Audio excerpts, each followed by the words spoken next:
मुजफ्फरनगर गत देर रात आजाद अधिकार सेना पार्टी की राष्ट्रीय अध्यक्ष अमिताभ ठाकुर राकेश टिकैत के आवास पहुंचे। उन्होंने राकेश टिकैत को भारत सरकार से भारत रत्न देने की मांग की। उन्होंने कहा कि राकेश टिकैत ने देश के किसानों के लिए उद्धार किया है। इस दौरान ही बाकियों के राष्ट्रीय प्रवक्ता राकेश टिकैत ने ठाकुर अमिताभ को सौल उठाकर किसान भवन की तस्वीर भेंट कर उनका स्वागत किया। अमिताभ ठाकुर ने चंद्रशेखर आजाद पर हुए हमले के मामले में सीबीआई जांच की मांग भी की और पुलिस पर मामले को रफा दफा करने का भी आरोप लगाया। उन्होंने योगी आदित्यनाथ की सरकार से बेहतर अखिलेश यादव की सरकार को बताया है। चौधरी राकेश टिकैत ने कहा कि यूसीसी से जरूरी है जनसंख्या नियंत्रण कानून बने।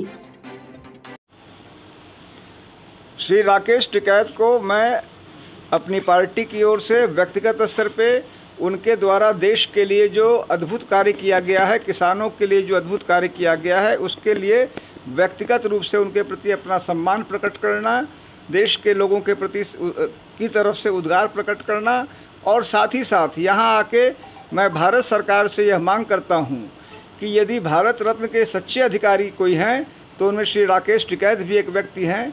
अतः हम और हमारी पार्टी श्री राकेश टिकैत के लिए भारत रत्न की मांग भी करती है।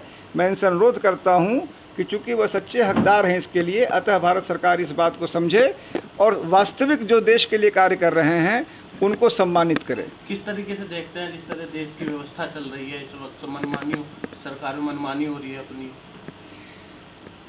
सरकार की स्थिति चाहे केंद्र सरकार की हो चाहे उत्तर प्रदेश सरकार की हो, उत्तर प्रदेश सरकार ने पूरी तरह एक पुलिसिया राज, पुलिसिया तांडव की स्थिति कर दी है। पुलिस के बल पे चारों तरफ स्पष्ट गुंडागर्दी हो रही है और उसकी आड़ में भारतीय जनता पार्टी के नेता आकंठ भ्रष्टाचार में डूबे हुए हैं। या तो उनके नेता या उनके चहेते अफसर, चाहे वहाँ सचिवालय में हो चाहे फील्ड में हो, वो भ्रष्टाचार कर रहे हैं और पुलिस उन लोगों को डंडे दिखा रही है जो इसके खिलाफ आवाज़ उठाते हैं, चाहे वह आलोचक हों, पत्रकार हों, विपक्षी दल के नेता हों। मेरी समझ में, मेरी जानकारी में ऐसा पुलिसिया खौफ और ऐसा पुलिसिया राज पिछले कम से कम 30-40 वर्षों में उत्तर प्रदेश में नहीं आया था। किस तरीके से देखते हैं जिस तरह अभी कुछ दिन पहले चंद्रशेखर रावण पे भी हमला हुआ था, क्या कहना चाहेंगे? चाहे कोई भी व्यक्ति जो विरोध कर रहा है, चाहे राकेश टिकैत जी हों, मैं समझता हूँ मैं हूँ, चंद्रशेखर जी हैं, चंद्रशेखर जी से मैं मिलने गया था, उन्हें सुरक्षा नहीं दी गई थी, जबकि सब जानते हैं कि चंद्रशेखर आज़ाद को वास्तविक सुरक्षा की ज़रूरत थी, वास्तविक खतरा था।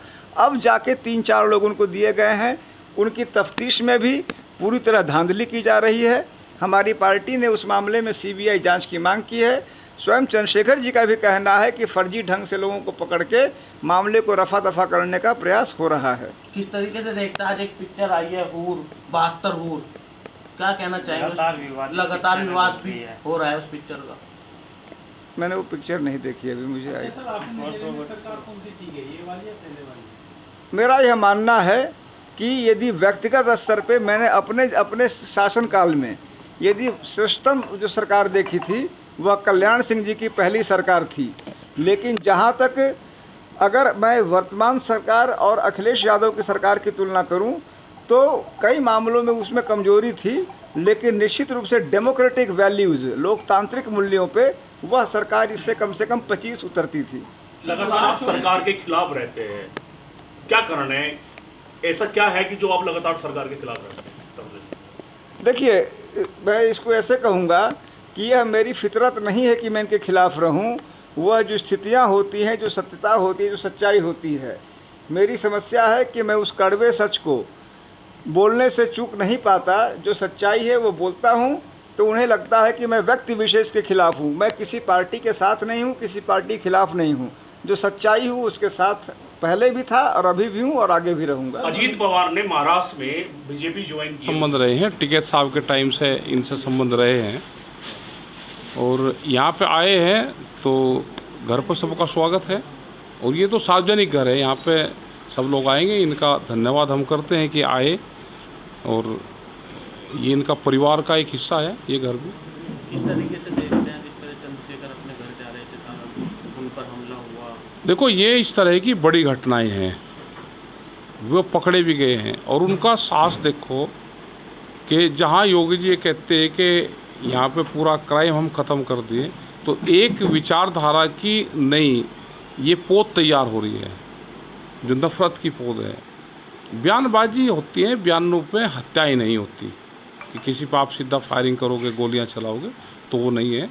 वो पूरी गलत चीज़ें हैं और सरकार को संज्ञान लेना चाहिए इस पर। अच्छा, सरकार यूसीसी वो ला दी है कानून, इसको क्या कहते हैं? इसको सारे पार्टियों को बुलावे, उस पर एक सहमति बनाए और उसको फिर लागू करें। सहमति बननी ज़रूरी है। जैसे भूमि अधिग्रहण एक्ट पर उस पर बना है, कोई आदमी नफरत की उससे ना उसको देखे। जनसंख्या नियंत्रण कानून देश में आना चाहिए, लेकिन सबकी सहमति से वो आए। और सबसे ज़रूरी जनसंख्या नियंत्रण कानून पहले है, क्योंकि देश की जनसंख्या बेइंतहा बढ़ रही है, न सड़क रही है, आने वाले टाइम पे खाने की भी दिक्कत होगी। और जिस हिसाब से जनसंख्या बढ़